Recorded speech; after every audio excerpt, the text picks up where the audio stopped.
Unit 8 जाति वर्ग शक्ति कृषि संरचना विश्लेषण।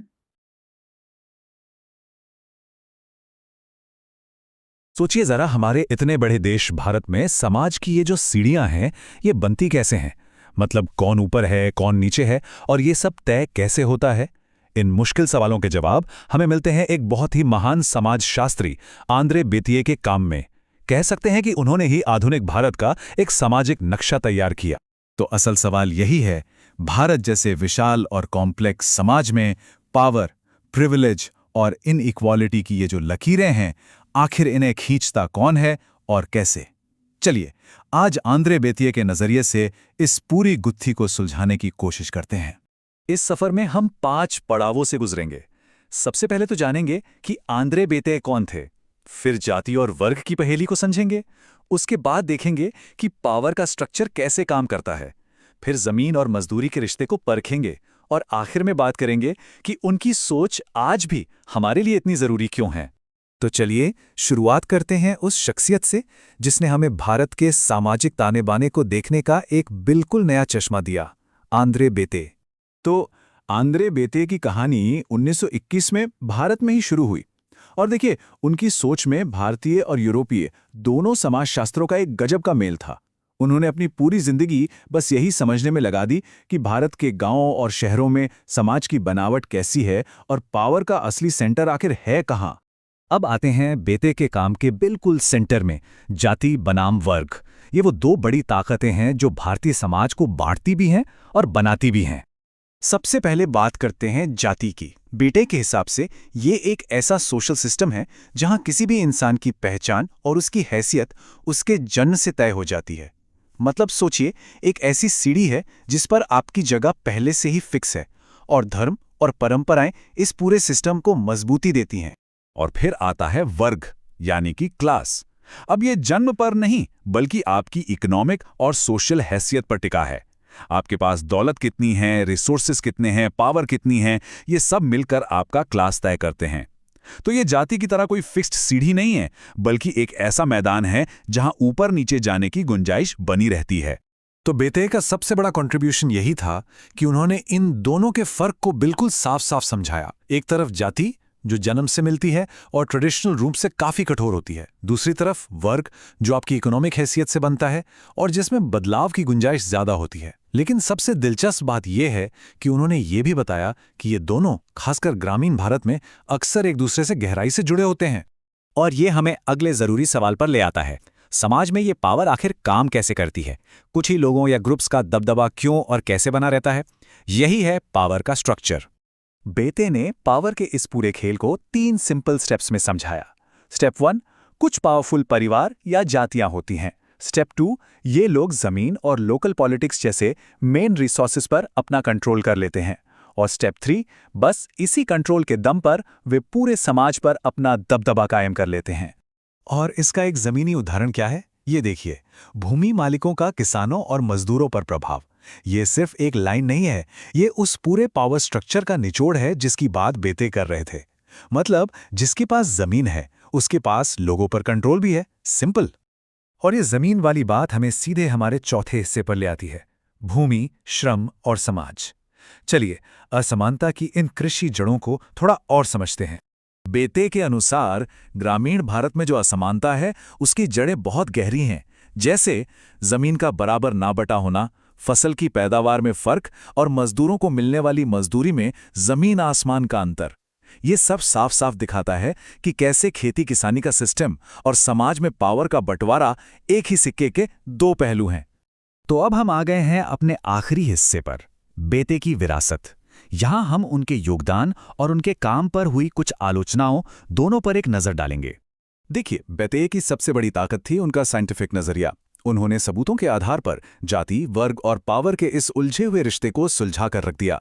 हाँ, कुछ आलोचक ये जरूर कहते हैं कि इस विश्लेषण में उनका फोकस स्ट्रक्चर पर इतना था कि शायद वो समाज के कल्चरल और धार्मिक पहलुओं को उतनी गहराई से नहीं देख पाए।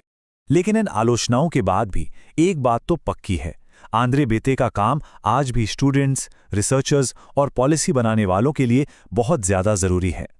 उनका एनालिसिस भारतीय समाज की गहरी परतों को समझने के लिए एक मजबूत नींव की तरह है।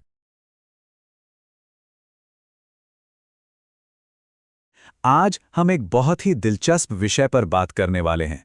हम समाजशास्त्री आंद्रे बेतेई के नज़रिए से भारतीय जाति व्यवस्था को समझने की कोशिश करेंगे और देखेंगे कि उनका विश्लेषण कितना गहरा और ज़रूरी है। तो सबसे पहले एक बुनियादी सवाल से शुरू करते हैं, जो आंद्रे बेतेई के पूरे विश्लेषण का केंद्र है। सवाल यह है कि क्या जाति सिर्फ एक पहचान है या फिर ये उससे भी कहीं ज्यादा गहरी और कह सकते हैं जटिल चीज है। तो चलिए इस विषय की गहराई में उतरते हैं। बेतेई का जो मूल तर्क था वो ये था कि अगर हमें जाति को सही मायनों में समझना है तो इसे सिर्फ एक सांस्कृतिक या धार्मिक व्यवस्था के तौर पर देखना काफी नहीं होगा। हमें इसे भारत में सामाजिक असमानता और शक्ति के असली आधार के रूप में देखना होगा। और देखिए, यही उनका सबसे बड़ा और सबसे जरूरी पॉइंट था कि जाति ही असल में यह तय करती है कि सामाजिक शक्ति किसके हाथ में होगी, आर्थिक संसाधन कौन कंट्रोल करेगा और राजनीतिक अधिकार किसे मिलेंगे। ये सिर्फ एक पहचान नहीं है, बल्कि ये तो एक पूरी की पूरी व्यवस्था है। तो अब सवाल ये उठता है कि बेतेई ने जाति को परिभाषित कैसे किया और उन्होंने इसे सीधे सीधे सामाजिक असमानता से कैसे जोड़ा। चलिए इसी पर अब नजर डालते हैं। उन्होंने इस बात पर बहुत जोर दिया कि जाति एक ऐसी हैसियत है जो जन्म से मिलती है, मतलब ये विरासत में मिलती है, इसे कोई अपनी मेहनत से हासिल नहीं कर सकता। और यही वो चीज़ है जो किसी भी इंसान की ज़िंदगी में आगे बढ़ने की जो संभावनाएं होती हैं उन्हें बहुत बहुत ज़्यादा सीमित कर देती हैं। तो जैसा कि हम देख सकते हैं, ये व्यवस्था जन्म पर आधारित है। ये सामाजिक, आर्थिक और राजनीतिक अधिकारों को सीमित करती है। इसमें उच्च जातियां संसाधनों पर अपना दबदबा बनाए रखती हैं और निचली जातियों को सामाजिक और आर्थिक तौर पर नुकसान झेलना पड़ता है। ये सारी चीज़ें मिलकर एक बहुत ही मजबूत सिस्टम बनाती हैं। इसे समझने के लिए चलिए एक क्लासिक ग्रामीण उदाहरण देखते हैं। ये जो आर्थिक संबंध हैं, ये एक बहुत ही साफ और सीधा उदाहरण है कि कैसे जाति का जो एक अदृश्य ढांचा है वो असलियत में जमीनी स्तर पर ठोस असमानता में बदल जाता है। मतलब ये सिर्फ एक सोच या विचार नहीं है, बल्कि एक जीती जागती हकीकत है। अब यहाँ एक बहुत ही दिलचस्प बात आती है, वो ये है कि बेतेई ने जाति और आर्थिक रूप से समझे जाने वाले वर्ग यानी क्लास के बीच कितना बारीकी से फर्क बताया। ये समझना बहुत जरूरी है। तो देखिए, एक तरफ है वर्ग जो ये बताता है कि किसी के पास आर्थिक रूप से क्या है, कितने संसाधन हैं, और दूसरी तरफ है जाति जो ये बताती है कि कोई जन्म से कौन है, उसकी सामाजिक हैसियत क्या है। लेकिन बेतेई ने ये साफ दिखाया कि ये दोनों चीजें भले ही अलग हों, पर अक्सर एक दूसरे से बहुत गहराई से जुड़ी हुई होती हैं। उन्होंने पूरी प्रक्रिया को बहुत साफ तरीके से समझाया। सबसे पहले आता है सामाजिक प्रभुत्व, मतलब समाज में ऊंची हैसियत। फिर इसी सामाजिक प्रभुत्व से जमीन और दूसरे संसाधनों पर आर्थिक नियंत्रण मिलता है। और फिर जब आर्थिक नियंत्रण आ जाता है तो पंचायत जैसे स्थानीय निकायों में राजनीतिक प्रभाव भी मजबूत हो जाता है। ये एक ऐसी व्यवस्था है जो खुद को ही बार बार मजबूत करती रहती है। चलिए अब आगे बढ़ते हैं और देखते हैं कि ये पूरी व्यवस्था असल में ग्रामीण भारत के संदर्भ में कैसे काम करती है, क्योंकि बेतेई का ज्यादातर रिसर्च इसी क्षेत्र पर आधारित था। बेतेई का तर्क था कि ग्रामीण समाज में जो खेती किसानी का ढांचा है और जो जाति का ढांचा है, ये दोनों एक दूसरे से बहुत गहराई से जुड़े हुए हैं। मतलब आप ग्रामीण अर्थव्यवस्था को जाति के बिना नहीं समझ सकते और जाति को ग्रामीण अर्थव्यवस्था के बिना नहीं समझ सकते। ये दोनों एक ही सिक्के के दो पहलू की तरह हैं। और ये जो तालिका है ये इस बंटवारे को बहुत अच्छे से दिखाती है। देखिए कैसे ऊंची जातियां ज्यादातर जमींदार या फैसले लेने वाली भूमिका में हैं, जिनके पास जमीन, पानी और बाकी संसाधनों पर कंट्रोल है। वहीं निचली जातियों को मजदूर या सेवा प्रदाता के तौर पर देखा जाता है, जिनकी संसाधनों तक पहुंच बहुत ही सीमित होती है। तो सवाल यह है कि आंद्रे बेतेई के इस पूरे विश्लेषण का सबसे बड़ा योगदान क्या रहा? क्या है वो बात जो उनके काम को आज भी इतना जरूरी बनाती है? उनका जो वैज्ञानिक और सबूतों पर आधारित नजरिया था, उसने जाति के अध्ययन का पूरा फोकस ही बदल दिया।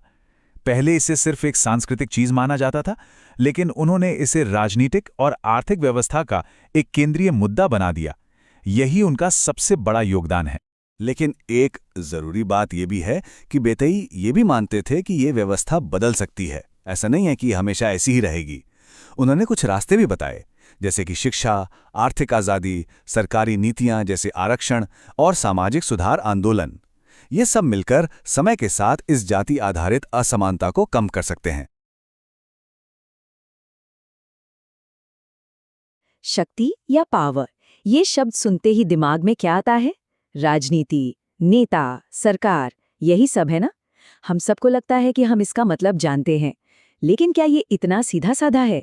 एक समाजशास्त्री हैं आंद्रे बेतेई, जिनका कहना है कि अरे रुकिए, तस्वीर इतनी सीधी नहीं है, ये तो कहीं ज्यादा गहरी और जटिल है। तो चलिए आज इसी सोच की परतों को खोलते हैं। तो यही है हमारा आज का बड़ा सवाल।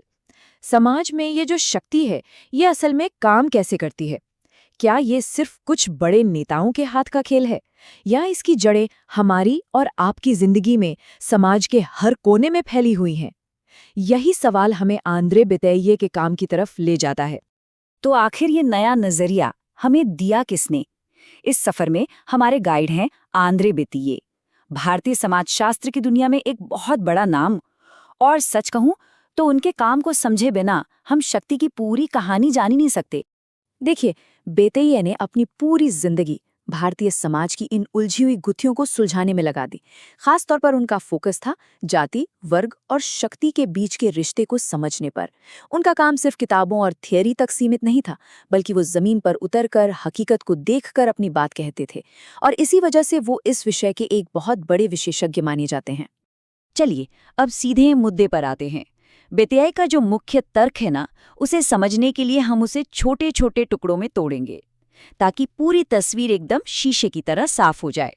तो सबसे पहली और सबसे जरूरी बात, बेतेई के लिए शक्ति का मतलब सिर्फ राजनीतिक कुर्सी नहीं है।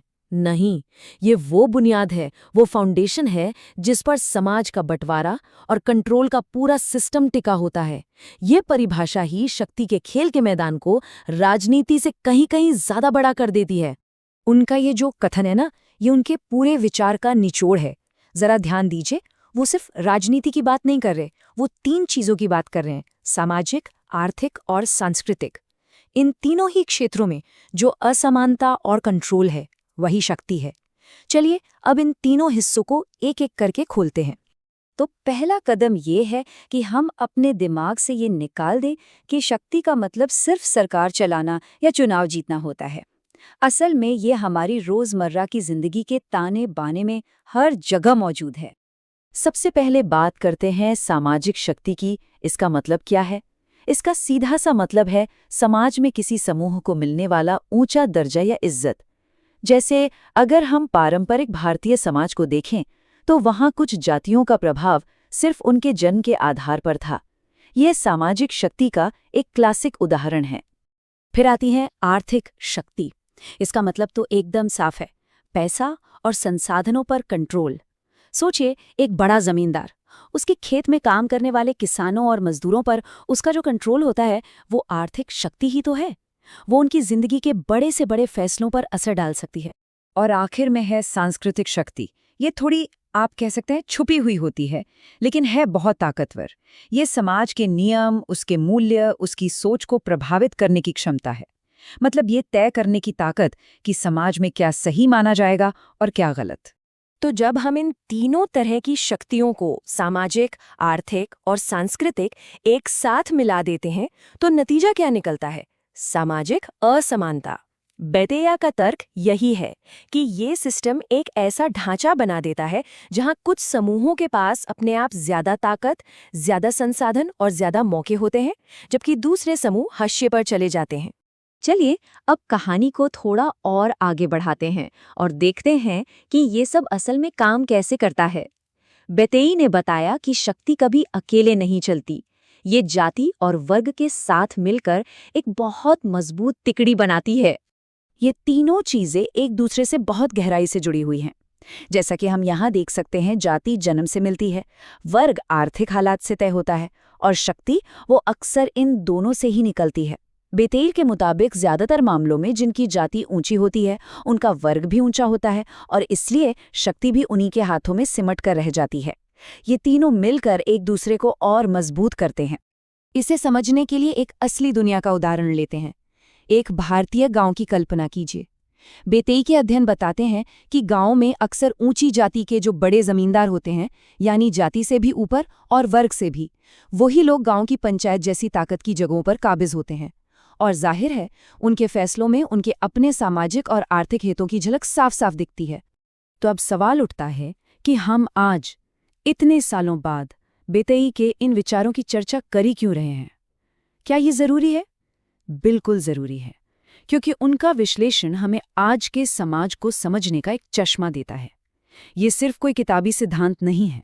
बेतेई के एक बहुत ही महत्वपूर्ण बिंदु ये भी है कि ये जो व्यवस्था है, ये हमेशा एक जैसी नहीं रहती, ये स्थिर नहीं है। जब शक्ति का बंटवारा बहुत ज्यादा एक तरफा हो जाता है तो समाज में संघर्ष और टकराव पैदा होता है, और अक्सर यही संघर्ष सामाजिक बदलाव की वजह बनता है, क्योंकि जो दबे हुए समूह हैं वो अपने हक के लिए आवाज उठाते हैं। तो सवाल ये है कि इस असमानता को कम कैसे किया जाए? बेतेई के काम से हमें कुछ रास्ते भी दिखते हैं। पहला है शिक्षा और सामाजिक जागरूकता, जो लोगों को अपने अधिकारों के बारे में बताती है, और दूसरा आरक्षण, भूमि सुधार और विकास कार्यक्रम जैसी सरकारी नीतियां, जो शक्ति के इस बिगड़े हुए संतुलन को ठीक करने में एक बहुत अहम भूमिका निभा सकती हैं।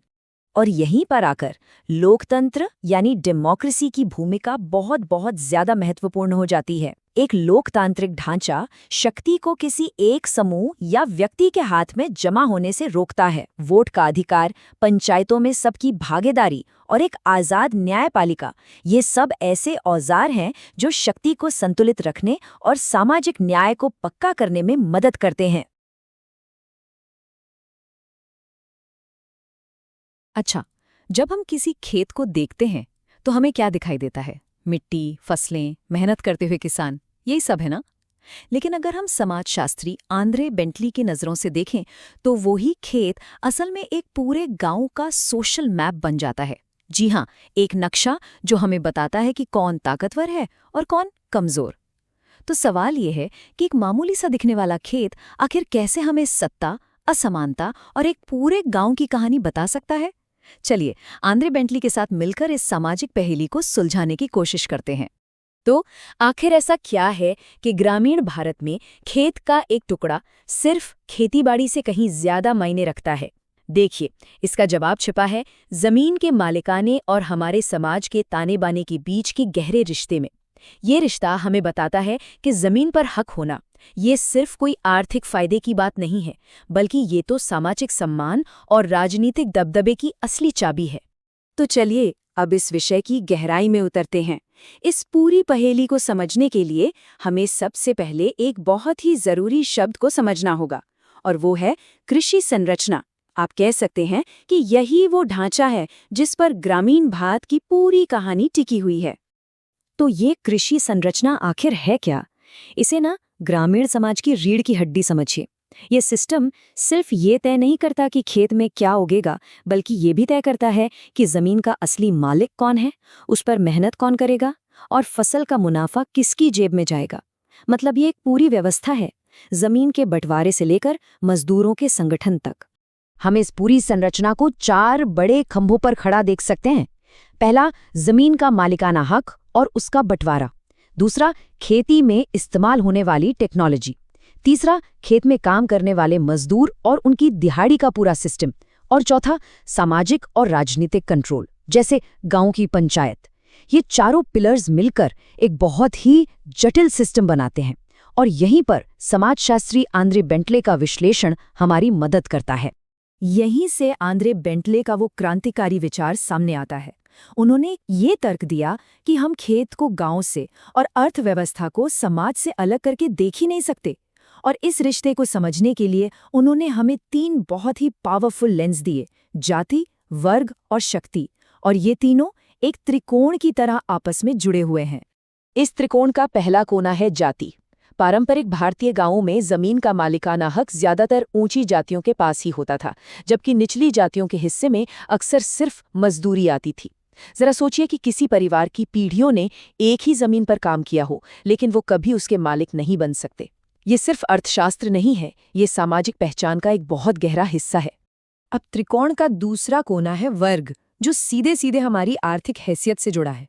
अगर जाति एक सामाजिक सीढ़ी है तो वर्ग एक आर्थिक सीढ़ी है, जिसके पास जमीन और पूंजी है वो जमींदार वर्ग है, और जिसके पास ये नहीं है वो मजदूर वर्ग। हाँ, कभी कभी ये दोनों सीढ़ियां एक साथ चलती हैं, पर हमेशा ऐसा हो जरूरी नहीं। वर्ग का आधार तो पूरी तरह से आर्थिक कंट्रोल है। और तीसरा और शायद सबसे अहम कोना है शक्ति।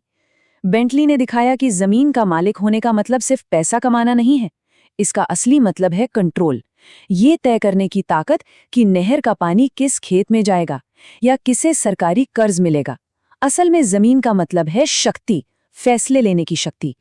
तो अब जब हमारे पास ये तीनों टुकड़े हैं, जाति, वर्ग और शक्ति, तो आइए देखते हैं कि ये जमीनी हकीकत पर एक साथ मिलकर असमानता का एक कितना मजबूत जाल बुनते हैं। अब ये जो टेबल है ना, ये पूरी कहानी को एकदम शीशे की तरह साफ कर देती है। देखिए, एक तरफ हैं बड़े जमींदार जो जमीन के मालिक हैं, काम को मैनेज करते हैं, पंचायत में दबदबा रखते हैं और समाज में ऊंची प्रतिष्ठा पाते हैं। वहीं दूसरी तरफ हैं भूमिहीन या छोटे किसान जो शारीरिक श्रम करते हैं, फैसलों से बाहर रखे जाते हैं और जिन्हें सामाजिक सम्मान भी कम मिलता है। तो जैसा कि हम देख सकते हैं, ये एक दुष्चक्र है। जमीन की कमी से शक्ति की कमी होती है, जिससे सामाजिक प्रतिष्ठा की कमी होती है, और ये चक्र पीढ़ी दर पीढ़ी चलता रहता है। तो सवाल ये उठता है कि क्या ये पत्थर की लकीर है? क्या ग्रामीण समाज हमेशा के लिए इसी तरह बटा रहेगा? नहीं, आंद्रे बेंटले ने सिर्फ समस्या ही नहीं बताई, उन्होंने ये भी दिखाया कि इस संरचना में बदलाव की उम्मीद भी है। बेंटले ने सुझाव दिया कि इस संरचना को तोड़ने के 3 बहुत ही शक्तिशाली तरीके हैं।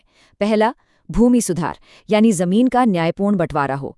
दूसरा, शिक्षा और जागरूकता, ताकि किसान और मजदूर अपने हक के लिए आवाज उठा सके। और तीसरा, नीतिगत सुधार, ताकि पंचायत जैसे संस्थानों में हर वर्ग की भागीदारी पक्की हो सके। लेकिन देखिए, कोई भी सिद्धांत अपने आप में एकदम परफेक्ट नहीं होता। आंद्रे बेंटली के काम को अगर हमें निष्पक्ष रूप से देखना है, तो हमें इसकी ताकत और इसकी सीमाओं दोनों को ही समझना होगा। बेंटले का सबसे बड़ा योगदान ये था कि उन्होंने आर्थिक संसाधनों को सीधे सीधे सामाजिक शक्ति से जोड़कर दिखाया। लेकिन कुछ आलोचक ये भी मानते हैं कि उन्होंने सांस्कृतिक और धार्मिक पहलुओं पर उतना ध्यान नहीं दिया। मिसाल के तौर पर, उनका विश्लेषण ये पूरी तरह से नहीं समझाता कि आज के दौर में बढ़ते शहरों और नई नौकरियों के आने से ये पुरानी ग्रामीण संरचना कैसे बदल रही है।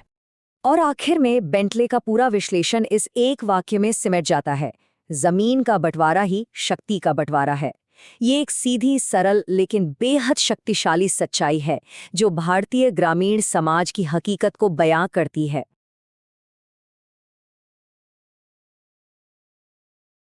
कभी सोचा है कि भारतीय समाज को आखिर चलाता कौन है? वो कौन सी ताकतें हैं जो पर्दे के पीछे से काम करती हैं? आज हम इन्हीं 3 बुनियादी स्तंभों को समझने वाले हैं: जाति, वर्ग और शक्ति। ये वो ढांचे हैं जो तय करते हैं कि समाज में किसे क्या मिलता है और क्यों। तो सवाल ये है कि वो कौन सी अदृश्य शक्तियां हैं जो ये तय करती हैं कि समाज में किसका कितना कंट्रोल होगा और किसको क्या हासिल होगा। समाजशास्त्रियों का मानना है कि इसका जवाब 3 बहुत ही पावरफुल स्ट्रक्चर्स में छिपा है। और ये 3 संरचनाएं हैं: जाति, वर्ग और शक्ति। देखिए, आंद्रे बेंटले, AR देसाई और MN श्रीनिवास जैसे बड़े समाजशास्त्रियों ने हमें यही तो समझाया है। उन्होंने हमें दिखाया कि कैसे ये तीनों मिलकर तय करते हैं कि हमारा समाज काम कैसे करता है, यहाँ इतनी असमानता क्यों है और असल में सत्ता किसके हाथ में है। तो चलिए एक एक करके समझते हैं। शुरुआत करते हैं पहले स्तंभ से, जाति। ये शायद भारतीय समाज की सबसे पुरानी और सबसे गहरी सच्चाई है, जो जन्म के साथ ही किसी की पहचान तय कर देती है। तो आखिर ये जाति है क्या? इसे ऐसे समझिए कि एक ऐसा सिस्टम है जहां आपकी सामाजिक पहचान, आपके रीति रिवाज, आपके परिवार की हैसियत, सब कुछ जन्म से ही तय हो जाता है। इसे आप मेहनत से बदल नहीं सकते, ये आपको विरासत में मिलती है। और ये समझना बहुत दिलचस्प है कि अलग अलग समाजशास्त्रियों ने इसे कैसे देखा। आंद्रे बेंटले के लिए जाति सिर्फ एक पहचान नहीं, बल्कि पावर और रिसोर्सेस को बांटने का एक तरीका है। वहीं AR देसाई ने इसे समाज में टकराव की असली जड़ बताया, और MN श्रीनिवास ने हमें दिखाया कि ये जड़ें गांव से लेकर शहरों तक कितनी गहरी फैली हुई है। एक बिल्कुल सीधे साधे उदाहरण से इसको समझते हैं। ग्रामीण भारत में ये अक्सर देखने को मिलता है कि जो जमीन के मालिक हैं, जो ऊंची जाति से हैं, वो अपने खेतों में काम करने वाले नीची जाति के मजदूरों पर एक तरह का कंट्रोल रखते हैं। ये जाति पर आधारित पावर का एक बिल्कुल साफ उदाहरण है। चलिए अब बढ़ते हैं अपने दूसरे स्तंभ की तरफ और देखते हैं कि ये कैसे काम करता है। ये है वर्ग, यानी कि क्लास, समाज का बंटवारा, लेकिन इस बार आर्थिक आधार पर। क्लास का आधार जन्म नहीं, बल्कि पैसा, एजुकेशन और आपका प्रोफेशन होता है। आपके पास कितनी दौलत है और समाज में आपका क्या रुतबा है, ये आपको एक खास आर्थिक ग्रुप में रखता है, चाहे वो अमीर हो, मिडिल क्लास हो या फिर गरीब। तो जाति और वर्ग में सबसे बड़ा फर्क क्या हुआ? जाति जन्म पर आधारित है और पारंपरिक तौर पर बहुत कठोर है। वहीं वर्ग आपकी आर्थिक स्थिति पर निर्भर करता है, जिसमें ऊपर या नीचे जाने की गुंजाइश बनी रहती है। लेकिन सबसे दिलचस्प बात यह है कि भारत में ये दोनों अक्सर एक दूसरे में बुरी तरह से उलझे हुए मिलते हैं। और हाँ, वर्ग का सीधा कनेक्शन पावर से है। आंद्रे बेंटले ने बताया कि कैसे अमीर वर्ग अक्सर सत्ता पर हावी हो जाता है। वहीं ए.आर. देसाई ने भारत के किसानों और मजदूरों के संघर्ष को इसी क्लास स्ट्रगल का नतीजा बताया। इसका एक और उदाहरण देखिए। अक्सर ये पाया जाता है कि समाज का जो अमीर या अपर क्लास है, वो राजनीतिक फैसलों और एडमिनिस्ट्रेशन में ज्यादा असर डालता है। उनकी आर्थिक शक्ति ही उन्हें ये सामाजिक शक्ति देती है। और अब हम आते हैं अपने तीसरे और आखिरी स्तंभ पर, शक्ति यानी कि पावर। ये वो क्षमता है जो समाज में असर और कंट्रोल को डिफाइन करती है। शक्ति का सीधा सा मतलब है दूसरों के बर्ताव, रिसोर्सेज और फैसलों को कंट्रोल करने की काबिलियत। यही तय करती है कि समाज में किसकी चलेगी और किसके पास अथॉरिटी है। लेकिन रुकिए, पावर का मतलब सिर्फ सरकारी अधिकार नहीं होता। इसमें सामाजिक और आर्थिक संसाधनों तक आपकी पहुंच भी शामिल है। गांव में देखिए, जिसके पास जमीन है, जो नौकरी देता है या जो पंचायत में है, उसी के पास असली पावर होती है। और जब ये पावर ठीक से नहीं बढ़ती तो समाज में टकराव पैदा होता है। तो अब आते हैं सबसे जरूरी हिस्से पर। ये तीनों पिलर्स, जाति, वर्ग और शक्ति, अलग थलग नहीं है। असल में ये एक मशीन के गियर्स की तरह काम करते हैं जो एक दूसरे को घुमाते हैं। चलिए देखते हैं कैसे। इस पूरे समाज शास्त्रीय विश्लेषण का जो निचोड़ है वो ये है कि जिसकी जाति ऊंची होती है अक्सर वही ऊंचे क्लास में भी होता है और उसी के पास सबसे ज्यादा पावर भी होती है। ये तीनों संरचनाएं एक दूसरे को और मजबूत करती हैं। जरा इस पैटर्न को देखिए। एक तरफ अक्सर उच्च जाति के लोग ही समाज के अपर क्लास में होते हैं, पैसे वाले, पढ़े लिखे और सत्ता के करीब। और दूसरी तरफ निम्न जाति के लोग अक्सर लोअर क्लास में ही रह जाते हैं, मजदूर या जिनके पास जमीन नहीं है और जिनकी फैसलों तक पहुंच बहुत ही कम होती है। और जब ये सारी असमानताएं इस तरह एक दूसरे से जुड़ जाती हैं तो ये सामाजिक संघर्ष को जन्म देती हैं। भारत में हुए कई किसान आंदोलन, मजदूरों के आंदोलन और समाज सुधार के आंदोलन इसी गहरी असमानता का नतीजा रहे हैं। तो सवाल ये है कि इस गहरी खाई को कैसे भरा जाए, इस असमानता को कैसे तोड़ा जाए। समाजशास्त्री हमें कुछ रास्ते भी दिखाते हैं। इन असमानताओं से लड़ने के लिए कई मोर्चों पर एक साथ काम करना होगा। पहला है शिक्षा, जो लोगों को जागरूक बनाती है। फिर आरक्षण नीतियां, जो पिछड़े हुए लोगों को मौके देती हैं। भूमि सुधार, ताकि संसाधनों का बंटवारा ठीक से हो। और शायद सबसे जरूरी, हमारी सामाजिक और राजनीतिक सोच में एक बड़ा बदलाव,